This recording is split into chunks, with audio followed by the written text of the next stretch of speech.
Os irmãos aí do fundão. Irmãos, bom dia. Mais uma vez é uma satisfação estar aqui na Escola Bíblica Dominical para que a gente possa compartilhar acerca da Palavra de Deus. Eu costumo dizer que as escolas bíblicas dominical é uma academia de teologia onde a gente aprende. Então, se você não vem à Escola Bíblica Dominical, você acaba perdendo e muito. Então, como eu sempre costumo fazer, antes de iniciar aqui a nossa aula, eu quero fazer indicação de um livro, né? Falei com o presbítero Fábio aqui agora que nós nem sequer conversamos sobre o que ele ia falar ou sobre o que eu ia dar aula aqui hoje, né? Mas qualquer semelhança não vai ser mera coincidência, tá? Então, o primeiro livro que eu quero indicar para vocês é esse aqui, O que estão fazendo com nossas igrejas. A capa é bem sugestiva, é um peixe, um dos símbolos da igreja lá no primeiro século, jogado na lata do lixo, do professor Augusto Nicodemos, tá? Fica a indicação, é um livro muito bom. Então, fica aí para a gente poder, então, fazer a leitura. Eu vou pedir que os irmãos abram a Bíblia, nós vamos ler alguns textos bíblicos aqui, para a gente poder, então, trazer a conclusão do nosso assunto, né, que foi dividido em 4 capítulos, tá? O primeiro texto é lá em Romanos 8, do 38 ao 39. Romanos 8, do 8 ao 39.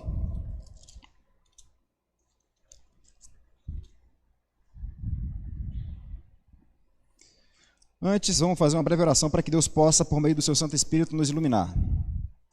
Senhor nosso Deus e nosso Pai, nós pedimos que por meio do teu Santo Espírito o Senhor possa trazer iluminação para que possamos entender a tua palavra. Estamos diante dela e te pedimos a tua graça. No nome de Jesus, amém.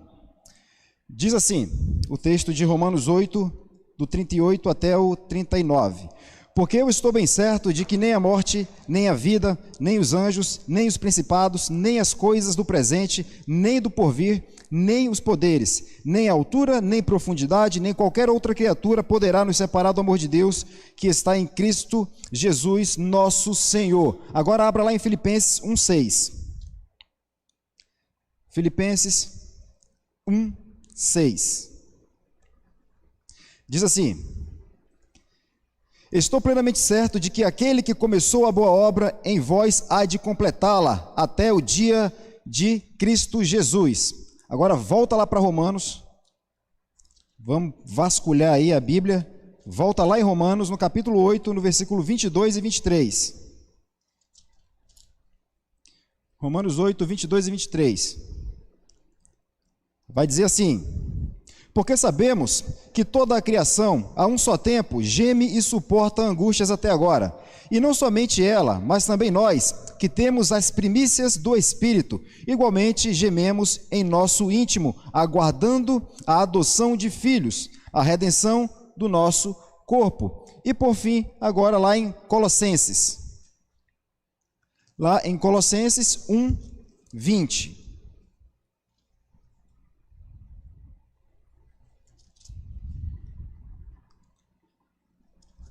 Colossenses 1:20, e vai dizer assim: e que havendo feito a paz pelo sangue de sua cruz, por meio dele, reconciliar-se consigo mesmo todas as coisas, quer sobre a terra, quer nos céus.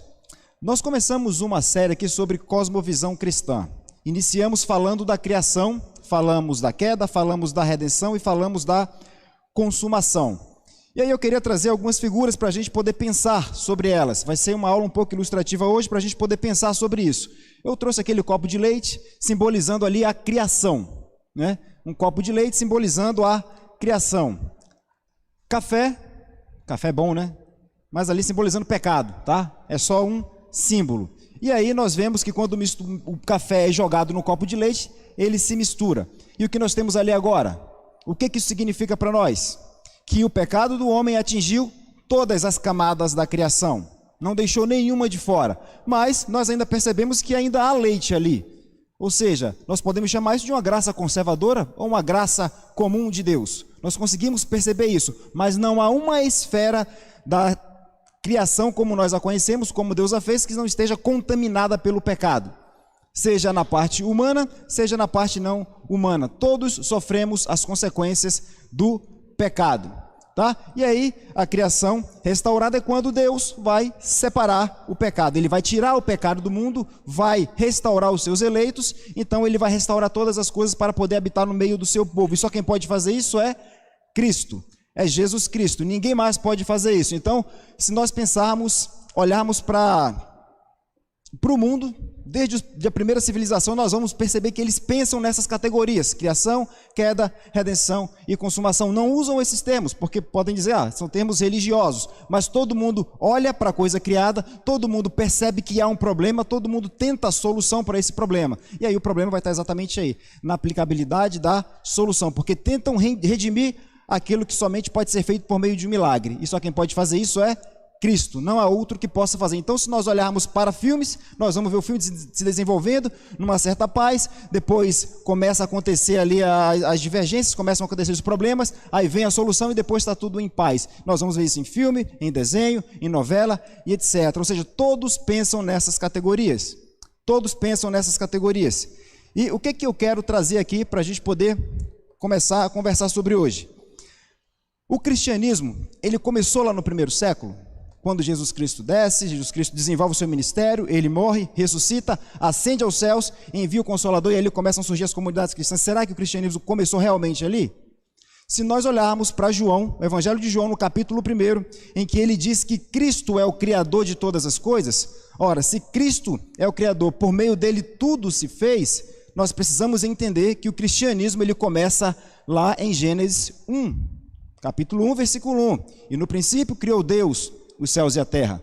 Porque se Cristo é o Criador de todas as coisas, e João chama ele de Logos, então foi Cristo quem criou e disse como tudo deveria funcionar em toda a criação. Então Cristo foi quem estabeleceu os princípios de como tudo deveria funcionar. Então o cristianismo não começa no primeiro século, começa na criação de todas as coisas, porque Cristo criou e disse como tudo deveria funcionar. Então começa lá, no princípio disse Deus. Mas quem é Cristo? João chama ele de Logos. Cristo é um vocábulo? Cristo é uma palavra? Não, Cristo não é. Não é uma palavra, não é um vocábulo, mas João queria dizer algo. Se nós voltarmos um pouquinho antes de Cristo, alguns séculos, nós vamos ver a figura dos filósofos pré-socráticos. Esses filósofos, eles buscavam um arquê. O que significa arquê? Cabeça, um princípio que estabelecia toda a ordem da criação como eles a conheciam. Por isso a palavra para o universo é ordem. Então esses pré-socráticos, eles já estavam se desprendendo da ideia de que vários deuses haviam trazido ordem ao caos que antes reinava. Uns diziam que era a água, outros diziam que era o fogo, outros diziam que era o átomo, outros diziam que era o ar, outros diziam que era o ser. E eles começaram a tentar encontrar esse arquê, e a palavra é exatamente essa, arquê. Quando nós vemos João escrevendo, ele fala que o arquê, ele usa a mesma palavra, o cabeça, o princípio que fundamenta todas as coisas criadas, ele fala que é o Logos, a razão, a lógica, Cristo, aquele que estabeleceu o fundamento de toda a criação. Então a primeira coisa que nós devemos ter em mente aqui é que Cristo ele é o Criador de todas as coisas e Cristo foi quem estabeleceu. Quando nós pegamos e dissermos, olha, não, aquilo ali é secular, nós corremos um grave risco de dizer que Deus não é soberano naquela área, que Cristo não é soberano naquela área. Ora, mas se foi Cristo quem criou, e nós percebemos que toda a criação está contaminada com o pecado, se nós dissermos que aquilo é secular, e a ideia de secular no contexto eclesiástico medieval, diz respeito àquilo que não é religioso, né, que não é religioso, nós estamos dizendo em algum grau que Deus, que Cristo não é soberano naquela área. E aí eu queria trazer uma outra forma para a gente pensar sobre isso. O ponto é, até que ponto, até que grau, aquilo que nós chamávamos de secular está contaminado com o vírus do mundanismo? Até que ponto a música está contaminada com o vírus do mundanismo? Até que ponto os filmes estão contaminados com o vírus do mundanismo? Até que ponto os desenhos, até que ponto as peças de teatro, até que ponto livros, etc. Até que ponto todas essas áreas da criação estão contaminadas com o vírus do mundanismo? Porque se nós fizermos essa separação, nós estamos dizendo de forma indireta que, olha, Cristo não é soberano naquela determinada área. Cristo não é soberano naquela outra área. Lembra na última aula, nossa aplicação, em que eu trouxe aquele texto de Mateus em que Cristo fala que nós somos o sal da terra, e o sal diz respeito a um comportamento moral, sal diz respeito àquilo que sal servia para não deixar apodrecer, aquilo que tem tendência a apodrecer. Se a criação está contaminada com o vírus do pecado, obviamente ela está degenerando, ela está apodrecendo, assim como nós, não só a parte humana, como a parte não humana também. E nós servimos de sal, para não deixar apodrecer aquilo que tem tendência a apodrecer. Ora, então nós devemos pensar da seguinte maneira: até que ponto essa determinada área da cultura, lá no meu trabalho, lá na minha faculdade, lá na minha escola, lá onde eu vou com os amigos, até que ponto isso aqui está contaminado com o vírus do mundanismo. E para eu poder entender até que ponto isso está contaminado com o vírus do mundanismo, nós precisamos conhecer a Bíblia, a revelação de Deus, né? A revelação de Deus. Tá? Então foi isso que nós vimos aqui até esse presente momento. Nós olhamos para o Antigo Testamento e vemos uma promessa de redenção, o Cristo sendo prometido. Nos Evangelhos nós vemos o Cristo manifestado, em Atos a mensagem dele proclamada, nós vemos as cartas explicando a obra dele, e agora nós vamos para a última parte, que é quando ele vai consumar a sua obra. E faltou nós lermos um texto, não coloquei aqui, mas eu coloquei ali, olhei e lembrei. Abram lá em Efésios 2:8. Hebreus 2:8.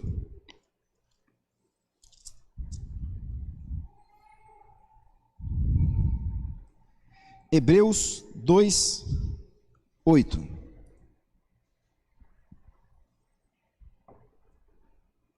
Diz assim: todas as coisas sujeitas debaixo dos seus pés. Ora, desde que lhe sujeitou todas as coisas, nada deixou fora do seu domínio. Agora, porém, ainda não vemos todas as coisas a ele sujeita.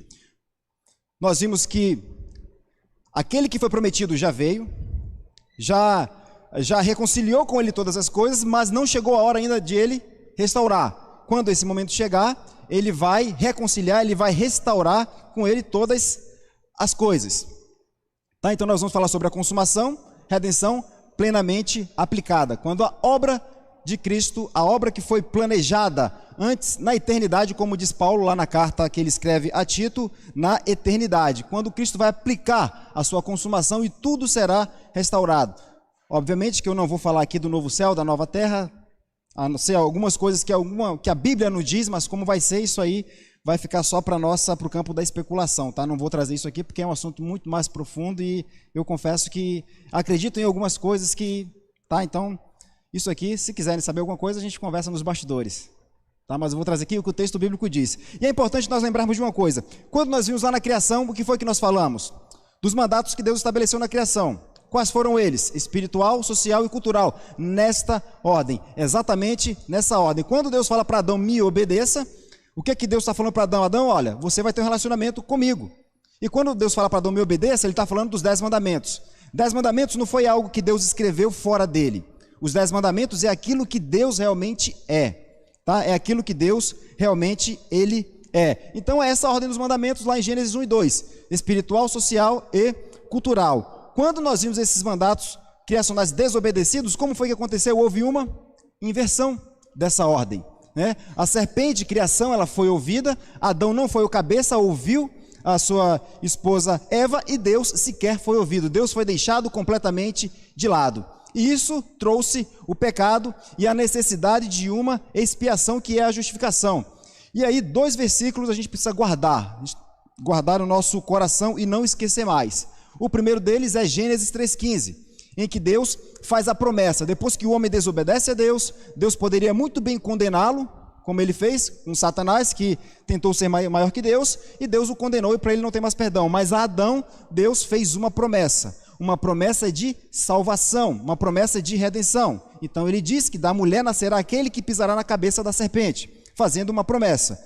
E o outro versículo que nós precisamos guardar, ter em nosso coração, é o de Jeremias 1,12, que Deus diz, lá na parte B, que ele vela pela palavra dele para que se cumpra. Então tudo que vai acontecer ao longo da história é Deus garantindo a promessa que fez. Quando nós vemos lá no dilúvio, Deus trazendo juízo sobre o povo, quem ele vê? Noé. E Deus lembrou de Noé, viu graça em Noé. Por quê? Porque Noé era um homem justo, um homem que fazia a vontade de Deus? Não. Porque Deus lembrou da promessa que fez a Adão lá em Gênesis 3,15. Então salvou Noé e a sua família. Tanto que depois, a mesma coisa que ele fala para Adão e a Eva, para seres fecundos e encherem a terra, ele fala também para Noé, para seus filhos.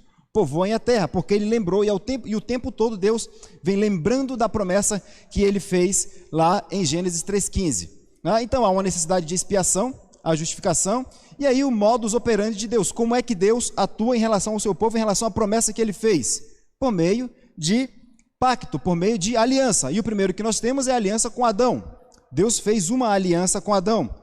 O pacto chamado das obras. Adão, me obedeça. Adão não obedeceu a Deus. A partir daí, Deus faz uma promessa a ele, e vemos Deus lembrando dessa promessa lá em Noé, vemos Deus lembrando dessa promessa lá com Abraão, quando ele chama Abraão, e é interessante, e esse texto também ele precisa ficar muito bem compreendido, que é lá de Gênesis 15, fica aí como exercício de casa a leitura desse texto, Gênesis 15, que é o pacto que Deus faz com Abraão. Deus faz a promessa a Abraão, Abraão questiona a Deus de como Deus vai cumprir essa promessa, e ele como é que vocês fazem pacto aí, né? Então pega os animais, mata esses animais, parte-os ao meio e faz um corredor desses animais, né? E a assinatura do contrato era você passar entre essas partes. Isso simbolizava, significava de que, olha, eu vou cumprir a minha parte e tu vai cumprir a tua parte no acordo, né? Então, o que era?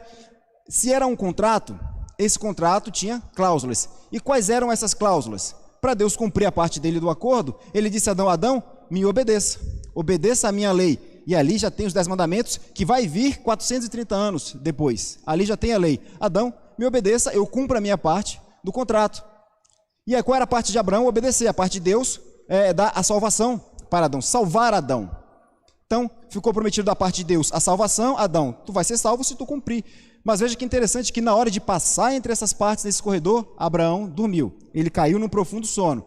E o texto vai dizer que quem passou entre essas partes foi uma tocha de fogo e um fogaréu. Ali nós temos o Deus Pai e o Deus Filho assinando esse contrato. Por quê? Porque todos os homens pecaram, nenhum é capaz de cumprir a lei de Deus. Então todos eles pecaram, todos eles caíram. Então quem é que passa ali? Deus Pai e Deus Filho, Jesus Cristo. E o que Jesus Cristo está dizendo ali? Dizendo para o Pai: olha, Pai, se aqueles os quais eu represento não cumprirem a sua parte no acordo, que aconteça comigo o que aconteceu com esses animais. E o que aconteceu com Cristo?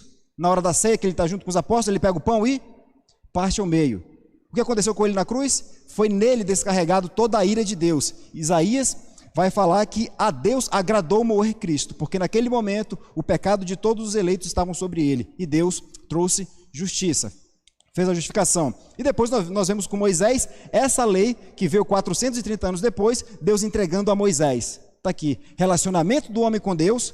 Veja que os mandamentos, a primeira parte, relacionamento do homem para com Deus, a segunda parte, relacionamento do homem com o próximo, né? E nós vemos os mandatos de Deus espiritual, social e o cultural.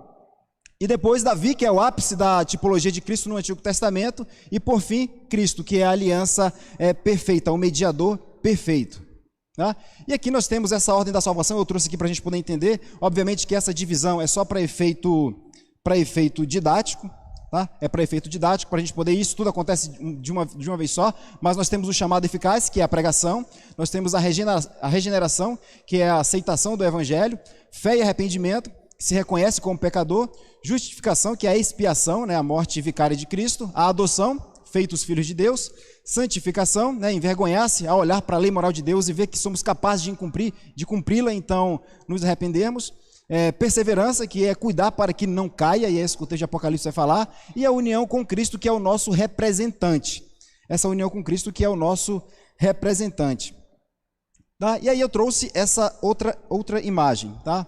Né? A ideia da nossa cosmovisão cristã, que é sobre a totalidade da realidade. Se nós olharmos, a criação já passou, se nós olharmos, a queda já aconteceu, a redenção está no processo, ou seja, nós já avançamos ao longo da história 75%, se nós dividirmos nesses 4 pontos. Você acha que a volta de Cristo está longe? Está longe?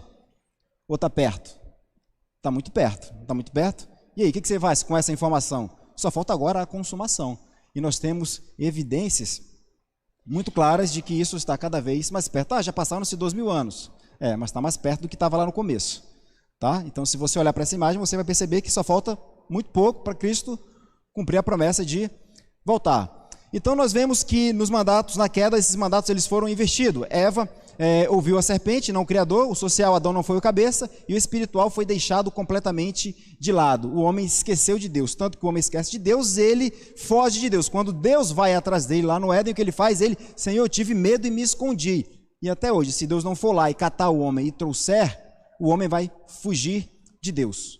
O homem ele vai fugir de Deus, tá? E o interessante é que quando Deus vai atrás de Adão, o que foi que tu fizeste, Adão? Aí ele coloca a culpa em quem? Em Deus. Foi tu, porque foi tu que me deu a mulher. E quando Deus vai até a mulher, foi a serpente. Ou seja, o homem passa a ser completamente egoísta, egocêntrico, preocupando apenas consigo mesmo. Ele esquece completamente de que ele foi criado à imagem e semelhança de Deus para adorá-lo, para cultuá-lo, né?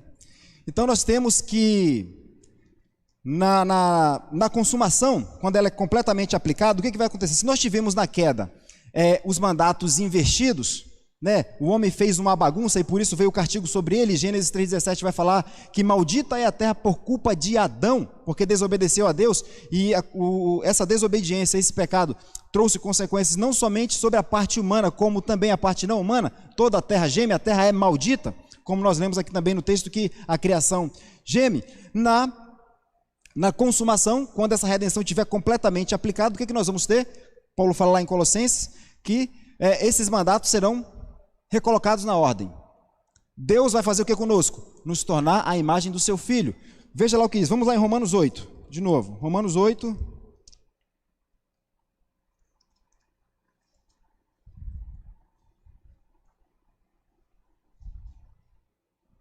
A partir do 28.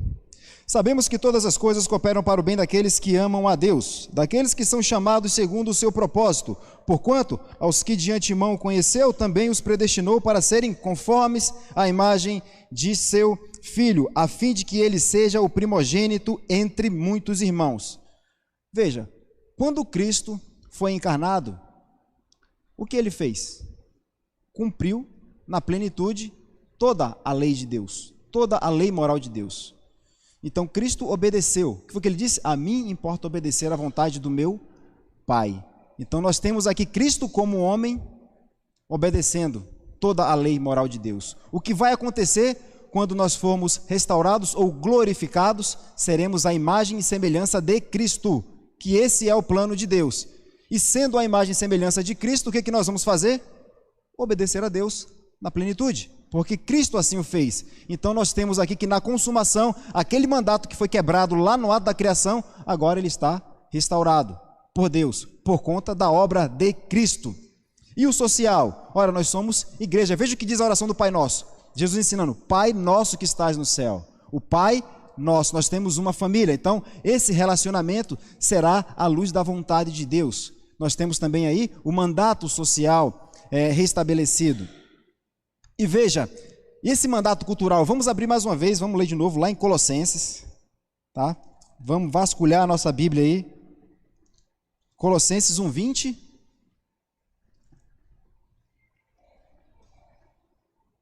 Foi lido no início, diz assim: e havendo feito a paz pelo sangue de sua cruz, por meio dele, reconciliar-se consigo mesmo todas as coisas, quer sobre a terra, quer nos céus. Todas as coisas. Se a terra era maldita, ela vai deixar de ser maldita. Que razão Deus teria para restaurar toda a criação se não fosse para o homem nela continuar a habitar e andando à luz da vontade dele? Reconciliar-se consigo todas as coisas. Se a terra antes era maldita, agora ela não mais será. Lá em Romanos 8 vai dizer que a criação geme, ela anseia por esse dia, que isso vai chegar, em que Deus vai restaurar todas as coisas. Então nós temos esses 3 mandatos aí restaurados. Eu só vou ler ali Isaías 65, tá? 17 e 25. Então vamos lá para Isaías.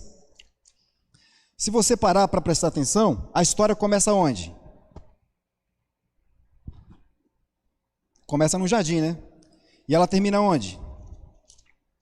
Uma cidade, né? Novo céu e nova terra.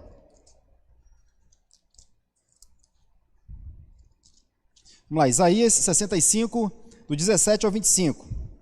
O título dado pelo tradutor aqui é Novos Céus e Nova Terra.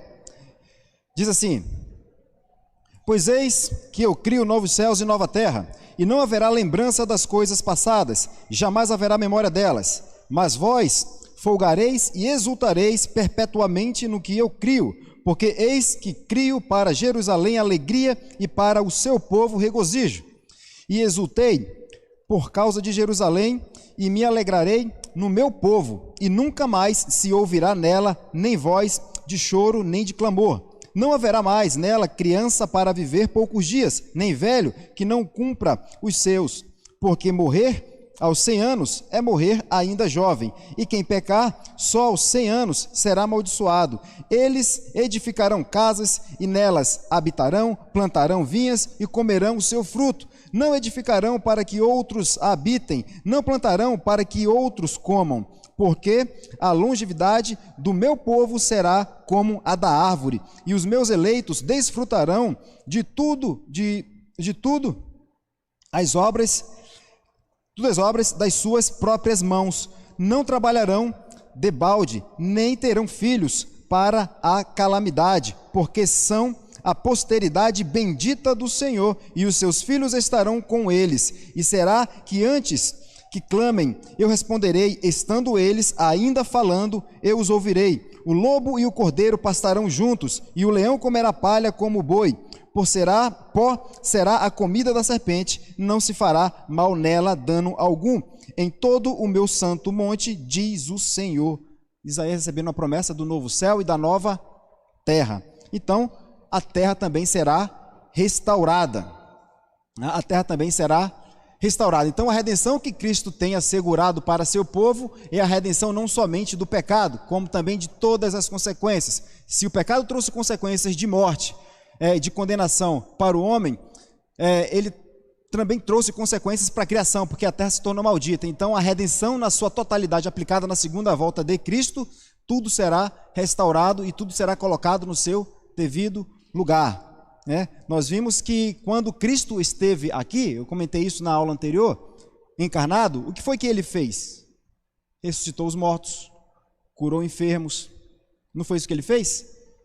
O que isso nos mostra, Quando ele acalmou a tempestade, O que isso nos mostra? Ele dizendo, olha, eu sou aquele que posso trazer todo esse caos colocado por conta do homem, da desobediência do homem, eu posso trazer esse caos à ordem, Porque quem é aquele que até o vento e o mar lhe obedecem? Tudo está sujeito a ele, tudo será restaurado por ele. Ainda não? Irmãos, é uma escola bíblica dominical, tá? E é sempre bom ter perguntas, Comentários. Os irmãos até aqui estão entendendo, eu estou vendo muito assim, olhando, será que estão entendendo, estão compreendendo? Tem alguma dúvida? Querem fazer alguma pergunta? Se não tem, a gente continua. Vou pedir que você abra lá em Apocalipse 21.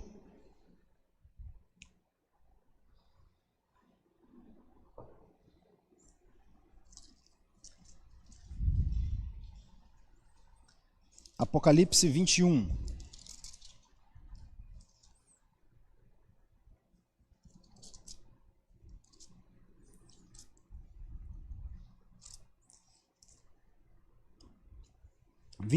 Do 1 até o 8. Do 1 até o 8. Diz assim, o tradutor também deu o título aqui de Novo Céu e Nova Terra. Vi novo céu e nova terra, pois o primeiro céu e a primeira terra passaram, o mar já não existe. Vi também a cidade santa, a nova Jerusalém, que descia do céu da parte de Deus, ataviada como noiva, adornada para o seu esposo. Então ouvi grande voz, vinda do trono, dizendo, eis o tabernáculo de Deus, com os homens, Deus habitará com eles, eles serão povos de Deus, e Deus mesmo estará com eles. E lhes enxugará dos olhos toda a lágrima, e a morte já não existirá, já não haverá luto, nem pranto, nem dor, porque as primeiras coisas passaram. E aquele que está assentado no trono disse, eis que faço nova todas as coisas. E acrescentou, escreve, porque essas palavras são fiéis e verdadeiras. Disse-me ainda, tudo está feito. Eu sou o Alfa e o Ômega, o princípio e o fim. Eu, a quem tem sede, darei de graça da fonte da água da vida. O vencedor herdará estas coisas, e eu lhe serei Deus, e ele me será filho. Quanto, porém, aos covardes, aos incrédulos, aos abomináveis, aos assassinos, aos impuros, aos feiticeiros, aos idólatras e a todos os mentirosos, a parte que lhes cabe será no lago que arde com fogo e enxofre, a saber, a segunda morte.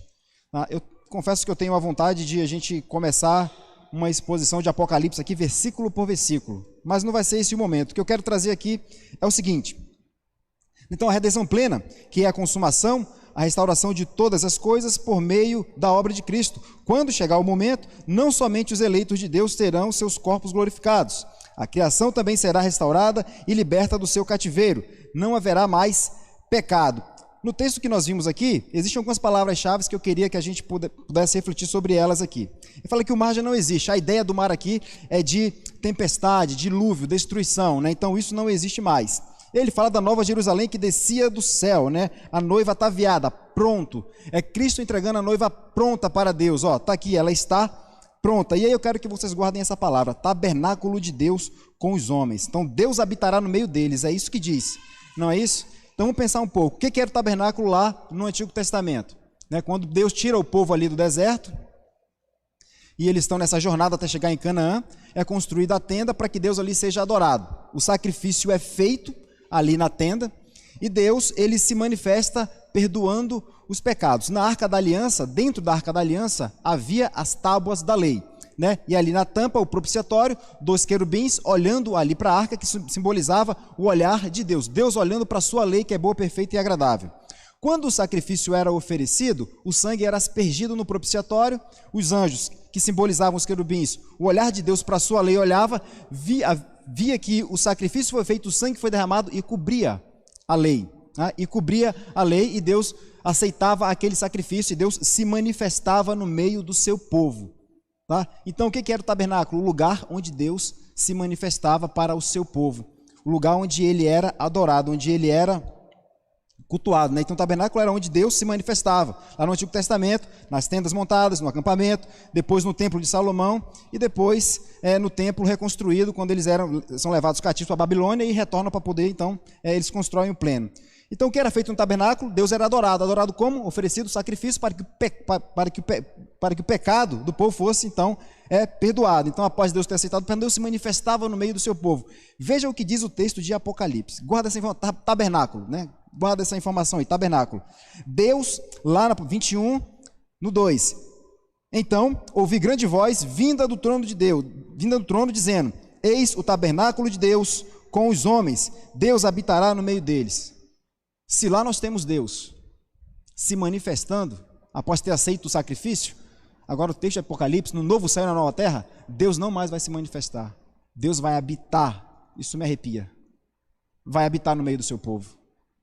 Deus vai habitar no meio daqueles que Ele escolheu. Ele vai restaurar todas as coisas, para Ele governar como Rei dos Reis e Senhor dos Senhores. Meu irmão, se isso não mexe com você, eu confesso para você que inclusive comentei com a minha esposa quando eu estava preparando essa lição aqui, por diversas vezes eu me emocionei, olhando para esse texto, olhando para aquilo que Deus fez no Antigo Testamento e aquilo que está por acontecer. Deus não vai mais se manifestar no meio do seu povo, Deus vai habitar com eles. Cristo vai entregar a noiva pronta para Deus. Está aqui, ó Pai, o sacrifício perfeito foi feito. Agora eles vão te adorar. E Deus vai habitar no meio do seu povo. Ele não vai mais se manifestar no meio do seu povo, ele vai habitar. E nós o adoraremos em espírito e em verdade, a imagem e semelhança de Cristo. O que significa? Que nós iremos cumprir toda a lei de Deus na sua plenitude, porque Cristo já reconciliou com Ele todas as coisas por conta da sua obra na cruz do Calvário. Será que isso mexe com você? Será que isso faz você pensar um pouco que esse dia está chegando? Que esse dia está próximo? Será que isso faz com que você possa fazer uma reflexão acerca do teu comportamento em relação à tua vida cristã? Mais uma vez, o cristianismo ele é sobre todas as coisas. Ele não é apenas sobre o que você faz dentro da igreja. O cristianismo não é simplesmente o que você faz aqui no culto, no domingo, ou na terça, ou numa reunião que tem. O cristianismo é sobre toda a tua vida, porque se Cristo, Ele é o Logos, a lógica, a razão, a palavra que deu ordem a tudo isso, e disse como tudo deveria funcionar, como é que você se comporta quando você vê algo funcionando fora daquilo que Cristo estabeleceu, que funcionasse? Como você enxerga no seu trabalho, no seu dia a dia, ou nos programas de televisão que você assiste, como você começa a perceber essa distorção da realidade estabelecida por Deus? Como, por exemplo, isso que está avançando e muito, que é essa questão da homoafetividade. Isso incomoda você? Será que essa anticultura ou contracultura te incomoda? Porque a palavra cultura, irmãos, a gente fala muito cultura, música, a cultura daquele povo. Veja, quando Deus fala para Adão, cultive, a palavra cultura vem da palavra cultivar. Deus está falando para Adão assim: Adão, eu criei todas as coisas, eu estabeleci as leis de como tudo vai funcionar. Agora você vai fazer uso dessas leis e desenvolver as potencialidades da criação para a minha glória. Né? A criação era perfeita quando Deus criou? Não. O texto bíblico fala que ela era muito boa. Adão deveria dar continuidade, desenvolver as potencialidades da criação. Porque quando a gente fala em perfeito, a gente pressupõe a imutabilidade, aquilo que não pode aumentar, não pode diminuir, não pode crescer. Então, a criação era muito boa, e Deus disse para Adão: Adão, agora desenvolva. Quando nós vemos os homens, hoje, usando as leis que Deus estabeleceu na natureza para ir contra Deus, eles não estão cultivando, eles não estão agindo de forma cultural, mas sim de uma forma anticultural, contra a cultura, contra aquilo que Deus estabeleceu. E se isso não nos incomoda, é porque algum problema há conosco. Ou nós não entendemos o cristianismo, ou nós já fomos tomados pela anticultura. Porque se isso não nos incomodar, meus irmãos, eu acho que a gente precisaria fazer um devocional mais sincero com Deus, dizer: Deus, me ajuda a entender. Me ajuda a entender, porque isso precisa incomodar. Porque Deus criou esse planeta, criou o universo para que o homem habitasse nele e vivesse segundo a vontade dele.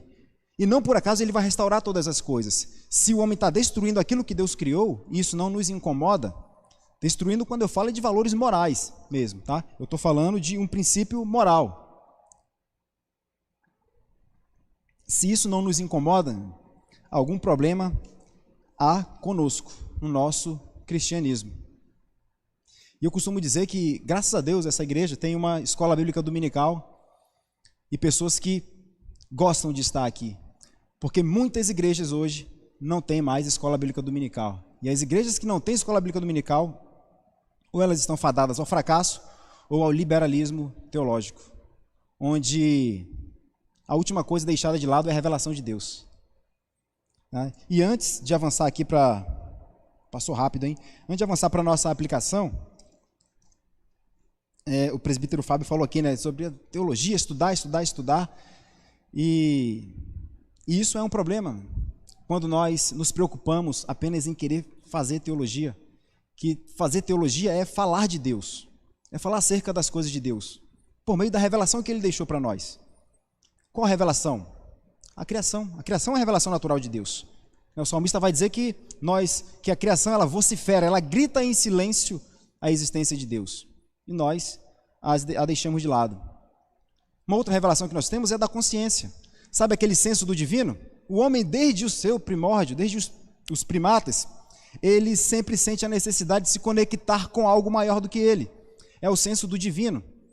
Então nós temos a revelação da consciência. E veja que nós, dentro dessa revelação da consciência, nós usamos os nossos sentidos para captar elementos externos, a nossa visão, nosso cheiro, tato, olfato, e pegamos esses elementos e sistematizamos, fazendo uso da nossa razão. Mas essa razão, ela busca uma verdade que está dentro de nós. Ela busca uma verdade, um padrão de verdade. E quem é esse padrão de verdade? É Deus. Nós olhamos para algo belo e nós procuramos um padrão de beleza, que está onde? Em Deus. A beleza da santidade de Deus. Nós olhamos para um padrão de bondade, isso é bom, isso é ótimo, mas quem é o padrão absoluto? É Deus.